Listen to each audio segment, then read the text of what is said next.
Welcome back to Women with a Call. Today we are exploring women's issues in ministry, specifically discussing women on the move. And today my guest, Glenda Garcia, is going to share with us what she is doing in the Hebrew community or the Jewish community, as well, if you will, in the Gentile community, teaching the alphabet. Is really considered as Aleph Bet. I'm so honored to have her with me today. Glenda, thank you for joining us. Thank you so much, Apostle. So then, I want you to tell us, first of all, where you're from, Albuquerque, how you found out about your Jewish roots and all that. Okay? Could you share with us? Sure. Born and raised in Albuquerque. And the way I found out was kind of a long story, but... Go ahead.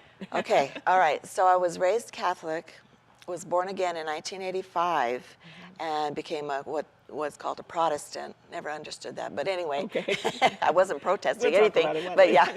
yeah. And then about 10 years ago, I think it was about 2004, we were invited by a friend to go to a Sukkot, which is the Feast of Tabernacles. Okay. It was outside at one of the parks in the Northeast Heights. We thought, great, it's outside, it's a party, Yeah. they're having music, food. We really didn't know what it was, but we thought, it sounds like fun, let's go. Yes. So when we got there, the place was packed out, and there were little tables, what is called booths, All right. in regard to the Feast of Tabernacles. So we were going from booth to booth to booth, visiting. And So what was happening at the booths? well, there was different vendors there. Okay. From New Mexico and from all over the world, including Israeli. Interesting. Yes. Okay. So at the end of all of that, we came to this one table that was very, very long, and it had all these names on it. Oh. And, we thought, what is this? Yes. And so the man was talking to someone who was running it. So my husband and I, looked at this list with all these names. I mean, hundreds and hundreds of names, probably thousands. And we're looking at them, and we're seeing our family's names on this list. Your family's name Yes, was there? as far back as I could remember. Okay, tell me a little bit more about that, the family name and where they came from. Okay. Okay. So all of our Hispanic names on both sides, mine and my husband's, were on this Wow. list. Okay, So we that's waited for really the neat. gentleman to walk over. And we said, what is this list? Why are our family's names on here? And he said, well, this is the list of all the people that came over from the Inquisition 500 years ago History. to the New World. Oh, that is so special. So we were, needless to say, in shock. Yes. We were, what? We had never heard this before. You and your husband's names were there? Both of us, yeah. I this would was say the that's beginning. destiny. Yes, yes. Okay, go ahead. This is interesting. So yeah, so we were both sort of in shock about it and sort of put it on the back burner and thought, well, we need to pray about this. What is Yeah. God showing us here?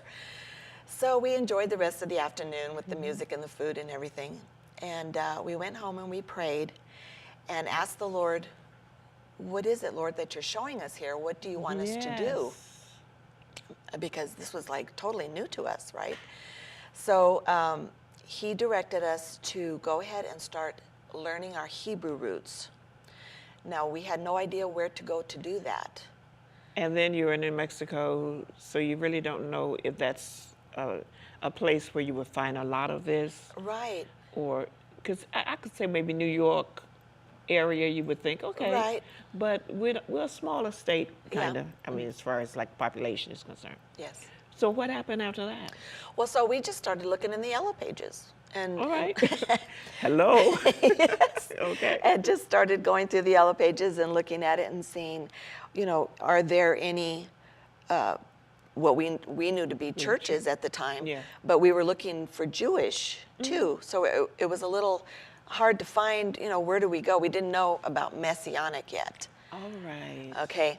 So then we did find a place in Rio Rancho. It was right down the street from us, and we thought, wow, well, this is convenient. Yes. And they were meeting at a Baptist church. Okay.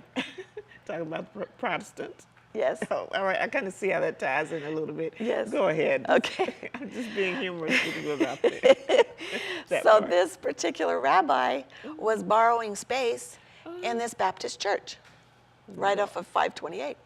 And because it was so close, we thought, well, this might be it. Let's go. And we were there for about 6 months. I'll tell you the truth, it was real hard to be there because they were doing the liturgy. And we felt like we were back in the Catholic Church again. So well, with the liturgy, it's like set. Yes. Is that what you're saying? Yes. Okay, you have verses, is it Yes. songs and verses? Correct. Would we say the Torah? And You how say- did that kind of go? Share with us, because sometimes people Okay. hear the term liturgy, Yes. and since you're a teacher, Yes. could you kind of break that down for us, what you're Sure. really referencing? Well, the liturgy is a set combination of prayers, Okay. and they do the Shema, for instance. And the Shema is? The Shema is the blessing for Israel, Okay. calling Israel back to her Messiah. Yes. And so later on, I found out as I started learning about this and studying the liturgy, it actually goes through the whole 7,000 period time of redemption. Well, that is really, really something. Now, you mentioned the prayer, Yes, the Shema. yes. How long is it? Um, About a few seconds? I would say maybe 5 minutes at the most. Okay, maybe when we come back from break. Do you mind sharing a little bit of that with us? About the Shema? Uh-huh. Oh, no, I don't mind at all. Oh, good. That sounds really good. And just briefly before we shift a bit, those persons who were not Jewish or who were not Catholic many years ago were considered as mainline Protestant Yes. because they protested against the Catholic Church. But you know, that's our church history, so Right. we just flow in and out of all of that. So when we go a little bit further, I want you to really, really share some more about your history as far as your Hebrew roots are concerned. Sure. And I want to talk about this mountain, or this area in the mountains in Los Lunas, New Mexico, Right. where we have some historical findings. Okay. I think that's going to be really, really pretty neat to find out about. Okay. But just before we go on break, can you just tell us one more thing about the tables? How did you really feel when you saw your names on those tables, the Sukkot, the one that you saw your names on? Just briefly that portion. I know we kind of touched on it a little bit, but Okay. Yeah, when we went to that particular sukkah, which is the singular, we really didn't know what to think, honestly. okay. We were a little bit shocked, actually. Now, I'd heard a little bit about the Inquisition, so I knew a little bit about it, Yes. but I didn't really relate to it until he said that. And when he said that, I kind of felt my heart jump a little bit because I thought, Yeah. those were my people. Such a connection. Yeah. At that moment, you knew how you were connected. See, so many people now are checking on their ancestry. Yes. And it's like, where do I go? Where do I find everything? Right. But you walked right into a celebration, if you will, and saw everything that you needed to make that connection. Yes. So when we come back, we're going to talk about it some more. Okay. Okay? Sounds All right. good.